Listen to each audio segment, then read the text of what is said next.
Shoo. Thank you. Got an audience I wasn't expecting. Go! Bedtime. It's 9 o'clock. You should be in bed. It's gone 9 o'clock. I should be in bed. So this is the third set of inductions I've done for this. It only comes around once a year. Although we may open it up to other courses depending on whether the fine art crossover project comes off, I think. And it's interesting the last couple of times it's been quite bland. The first time was very bland because it's really just this is how the camera, this is how it's put together, because that's what we were kind of doing beforehand. And having done that and found it very unsatisfactory because there's not much engagement with the kit as a tool, as an image making thing, as a high-end piece of kit that we really want people to get involved with and get to hands with. You know, people could just come in, sit in the sign, not say anything, go away. They've not really done anything. And last year I raided the toy boxes. Actually, I went through all the Lego boxes and took out everything that wasn't being used, that wasn't Lego. So I've got a couple of big old sweet jars that I have in the studio just as something to photograph. If people haven't got anything to photograph, well, really get in there and have a play with that. Use that. It's something to put in front of the camera, and that worked quite well last year. But again, only people that were prepared to dive into that box and find something. So it was better, but it wasn't ideal. This year, I moved to a different system. I've been thinking about this for the last couple of weeks, knowing that this is coming up. And what I did was to give them a brief set things up, give them a brief overview of the system and how it works, so they all could kind of see this, and it's going to shoot direct to a computer, so you're going to see your stuff big on the screen. It's wonderful, it's exciting.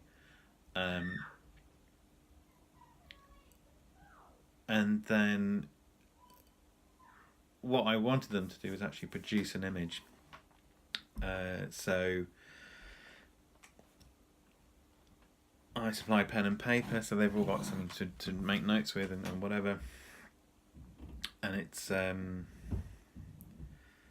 think of, on the count of 3, write down the first thing that comes into your head. Oh, okay. Someone's like, oh, hang on, I'm doing what? Okay, right. 1, 2, 3, and off you go. And having written something on the paper, whether it's the word sick or why or cactus, these are all three the things that got written today. Okay, now draw a square because it's a square format for the image you're going to produce, and draw an idea based on that thing that you got.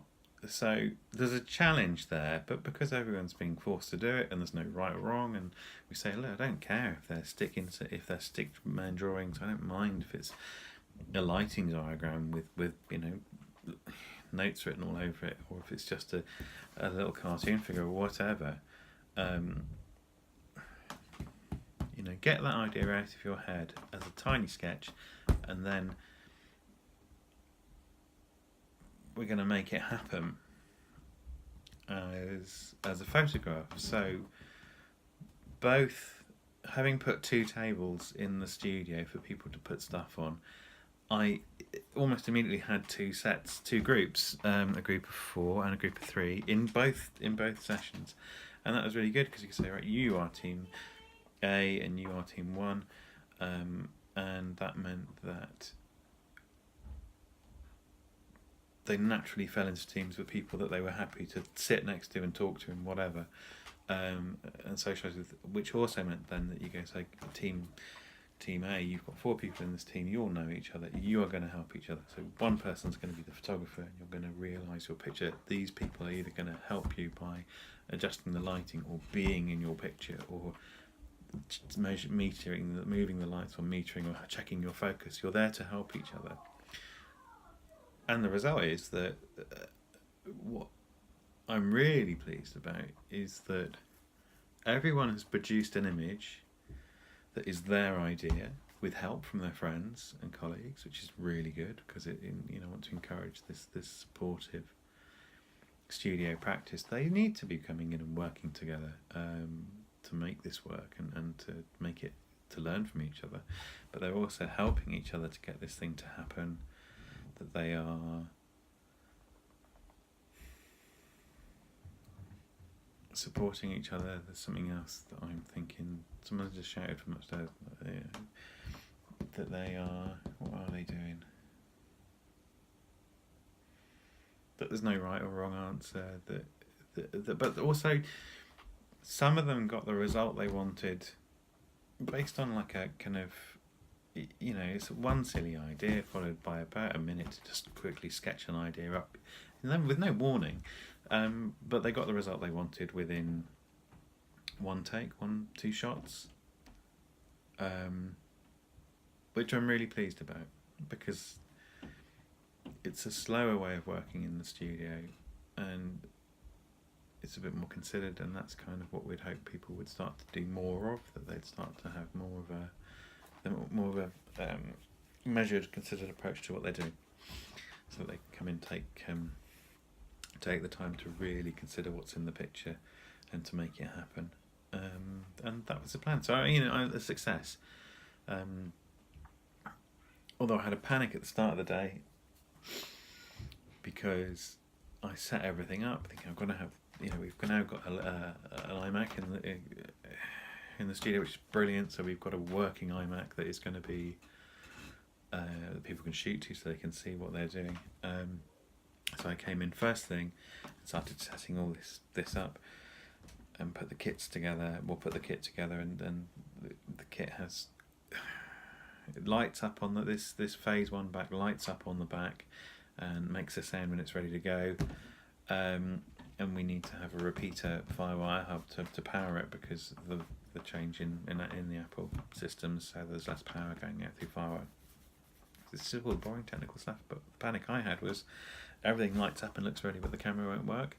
So run and get other kits and plug them in, and they're not working either. And I eventually figured out that I haven't turned the repeater on at the wall, so it looks like it's got enough power. It's not got enough power. And with a fix, then that works. But it was panic scary at the start, thinking, oh, this isn't going to happen because none of the kits are working and I've missed something. Relief to find out what it is, and also became part of the presentation, in that I'm presenting from a position of expertise and knowledge of, I read up on what we're doing and why we're doing this and what the benefits are and what the pitfalls are, and where you might be missing something, or you might have got something wrong, and having this experience becomes part of what we talk about, and being able to say, don't be worried, I cocked this up first thing this morning as well. So, don't worry if you get it. We all make mistakes. It's how we learn. It's another thing to look out for. And I told Ruth when I got back, and she said, "Well, I hope you told your students." Well, actually, I had. It just naturally incorporates in, because it's something that is important. They need to know about it, so that they get that into whatever they're doing.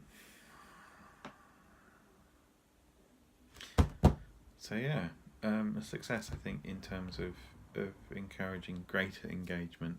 It's interesting to see who took to it and enjoyed it, and who was more kind of, I don't know, a bit more nervous about it, or they'd write something down and they'd be looking at the thing and going, I don't know how I'm going to make this work. But that, I think, the things they came out with, none of the things they came out with I would have thought, I don't think I would have generated those ideas. So I was really pleased. Yeah, there we go.